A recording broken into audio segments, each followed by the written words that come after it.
There's a moment in every market cycle when the comfort strategy stops working. For years, index funds feel like the perfect answer. Simple, passive, reliable. You invest, you wait, and over time, the market grows with you. But then something changes. Markets start swinging harder. Headlines become louder. Volatility returns not as an exception, but as a constant background noise. And suddenly, the strategy that once felt safe starts to feel exposed. Because index funds don't protect you from turbulence. They ride it. And when the market drops sharply, everything drops together. That's when a different conversation begins. One that most everyday investors never hear until it's too late. How do you actually hedge against volatility without abandoning growth entirely? And the answer isn't leaving the market. It's learning how to go beyond it. For decades, investors have been taught a simple formula. Buy index funds, stay invested, ignore the noise. And to be fair, that approach has worked, especially in long, bullish cycles where markets trend upward with only mild interruptions. But 2026 doesn't look like those calm decades of the past. We're entering a financial environment shaped by shifting interest rates, uneven global growth, AI-driven sector rotations, and increasingly reactive markets that respond instantly to geopolitical and economic signals. In this kind of environment, diversification alone is no longer enough. Because diversification only spreads risk, it doesn't actively manage it. That's where specialized ETFs come in. These aren't your traditional set-and-forget index trackers. These are strategic instruments, tools designed not just to participate in the market, but to respond to it. In this video, we're going to break down what these ETFs are, how they work, and why more advanced investors are quietly using them to stabilize their portfolios while still staying invested in growth. But more importantly, we're going to explore the mindset shift required to move beyond passive investing into adaptive investing. To really understand why investors are beginning to look beyond index funds, you have to first understand what an index fund truly represents in modern markets. On the surface, it feels like one of the simplest and safest financial inventions ever created. You invest your money into a broad basket of companies, you hold it for years, and in theory, you ride the overall growth of the economy. There is comfort in that simplicity. There is psychological relief in not needing to make constant decisions, not needing to time entries or exits, not needing to chase narratives or react to headlines. But beneath that simplicity lies a hidden truth that most investors only discover during difficult market cycles. An index fund does not protect you from volatility. It does not interpret market conditions. It does not adjust, adapt, or respond. It simply follows. And in stable, long-term bull markets, that is perfectly acceptable. In fact, it is ideal. But markets are not permanently stable environments. They are living systems shaped by liquidity cycles, interest rate shifts, geopolitical shocks, earnings cycles, and emotional behavior at scale. And when those systems shift from calm to chaotic, the limitations of pure passive exposure begin to reveal themselves in a very direct way. Because when volatility arrives, it rarely arrives gently. It does not politely separate winners from losers. It compresses everything at once. Correlations rise, diversification weakens, and assets that once behaved differently begin moving in the same direction. And in those moments, an index fund becomes exactly what it was designed to be: a mirror. A mirror that reflects not just growth, but also fear, uncertainty, and sudden repricing of risk. This is where many investors experience their first real emotional confrontation with the structure they trusted. They see that everything is falling together. The market they thought was diversified suddenly feels unified in its decline. And the psychological impact of that realization often becomes more powerful than the financial loss itself. Because what breaks in those moments is not just portfolio value, it is confidence in the structure of passive investing as a complete strategy. But this is not a failure of index funds. It is a misunderstanding of what they were ever meant to do. Index funds were designed for exposure, not protection, for participation, not adaptation.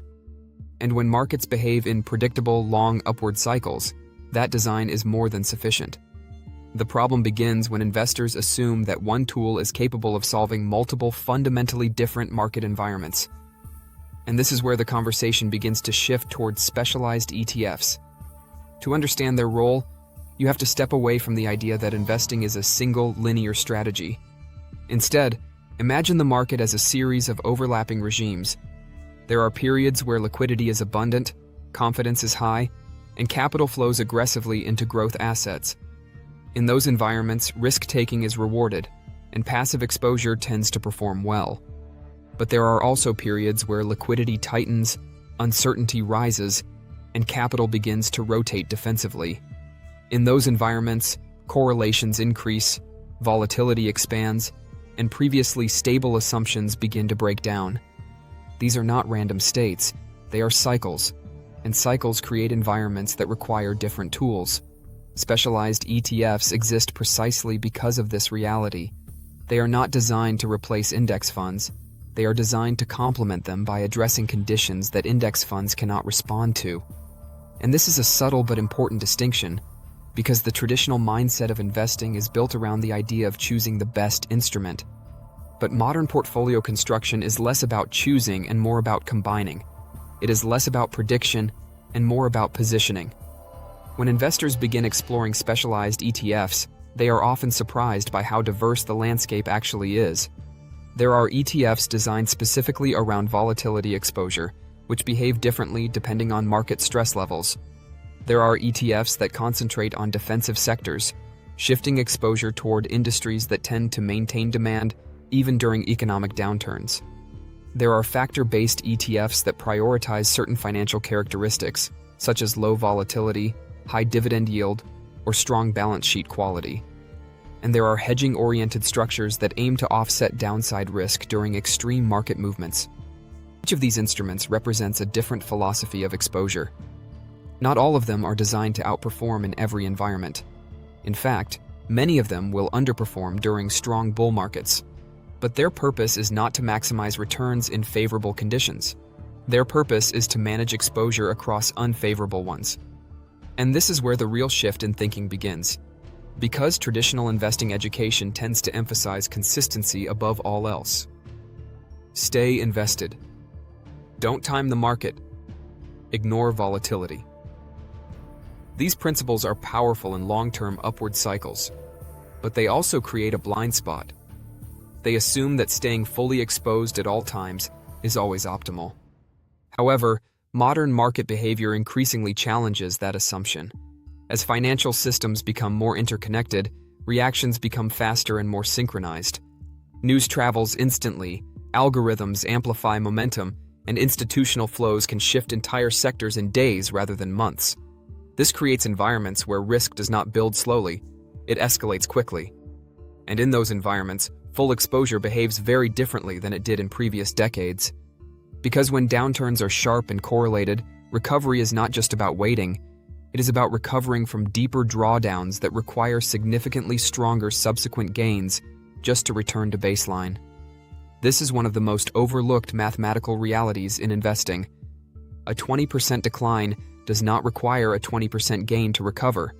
It requires significantly more, and as drawdowns deepen, recovery becomes increasingly difficult, both mathematically and psychologically. This is why portfolio protection is not simply about avoiding losses. It is about preserving compounding potential. And specialized ETFs enter this conversation as tools that attempt to address exactly that challenge. When you start to look at how these instruments behave in practice, an important pattern emerges. They are not designed to eliminate volatility. They are designed to reshape how volatility impacts a portfolio. Some reduce exposure during uncertain periods. Some shift allocations toward historically resilient sectors. Some introduce inverse or hedged behavior that counterbalances downside movements elsewhere in a portfolio. But the deeper value is not in their individual performance. It is in how they change the structure of a portfolio over time. Because once you introduce conditional exposure that behaves differently depending on market environments, you are no longer building a static portfolio. You are building a responsive system. And that is the true evolution taking place beneath the surface of modern investing.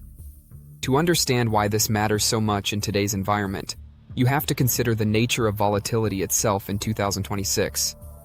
volatility is no longer just a reaction to crises. It is increasingly embedded into the rhythm of markets. Interest rate expectations shift more frequently. Earnings are interpreted more aggressively. Macro data is consumed instantly and reflected into pricing almost immediately. And large-scale passive flows can amplify both upward and downward movements. This creates a market where stability is less persistent and transitions between regimes are more frequent. In such an environment, purely passive exposure begins to show structural limitations, not because it stops working, but because it lacks adaptability. It assumes a relatively stable distribution of outcomes over time, but when distributions shift more frequently, adaptability becomes more valuable than static exposure.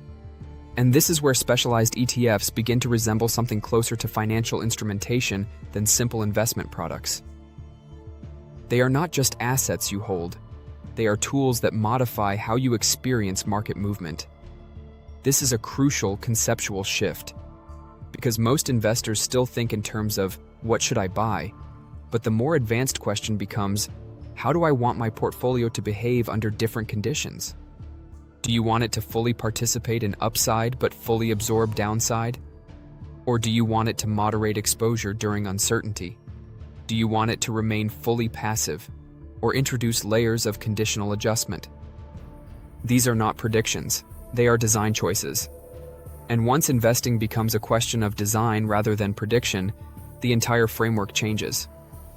But there is also a psychological dimension to this shift that is often underestimated. Because volatility is not just a financial phenomenon, it is an emotional one. When markets fall sharply, the stress experienced by investors is not purely rational, it is visceral. It affects decision-making, increases panic selling, and often leads to poor timing decisions that lock in losses. And this is where portfolio structure becomes as important as portfolio composition. A well-structured portfolio does not just aim for returns, it aims for survivability under emotional pressure.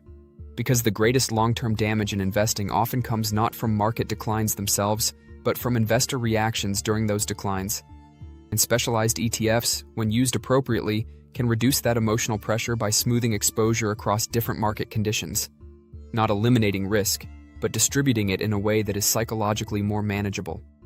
This is not often discussed in traditional financial education, but it is one of the most important practical realities of investing in volatile environments, because the best strategy in theory is not always the strategy that can be executed in practice during stress, and execution is what ultimately determines outcomes.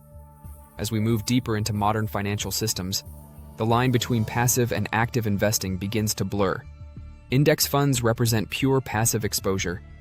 Specialized ETFs introduce conditional adjustments without requiring constant manual trading, and together, they form a hybrid approach that reflects a more accurate understanding of how markets actually behave, not as a straight line of growth, but as a shifting sequence of environments that require different responses.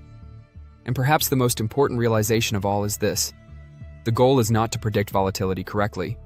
The goal is to remain structurally prepared for it regardless of timing, because volatility is not an exception in modern markets. It is part of the system, and the investors who understand that early are not necessarily the ones who avoid every downturn. They are the ones who endure them without losing the foundation of their long-term growth. In today's market environment, volatility is no longer a rare event. It is becoming a recurring feature. Global monetary policy shifts, technological disruption from AI-driven sectors, and rapid capital movement between industries have created a landscape where sharp rotations happen faster than traditional investment models can adapt. At the same time, passive investing has grown to dominate global equity flows, which increases correlation risk during downturns. When everything is owned in similar structures, everything moves together when pressure hits. This makes volatility hedging strategies more relevant than they have been in years, not because markets are broken, but because they are more interconnected, more reactive, and more sensitive to change than ever before. That wraps up today's video. Thank you so much for watching all the way to the end. I truly appreciate every single one of you. If you learned something new, or just had a good time, please do me a huge favor. Hit that like button. It helps the channel more than you know. Also, let me know in the comments what your favorite part of the video was, or what other topic you'd like to see me cover next. Your preferences shape this channel, So spill the beans. Have a wonderful rest of your day, and I'll catch you in the next one.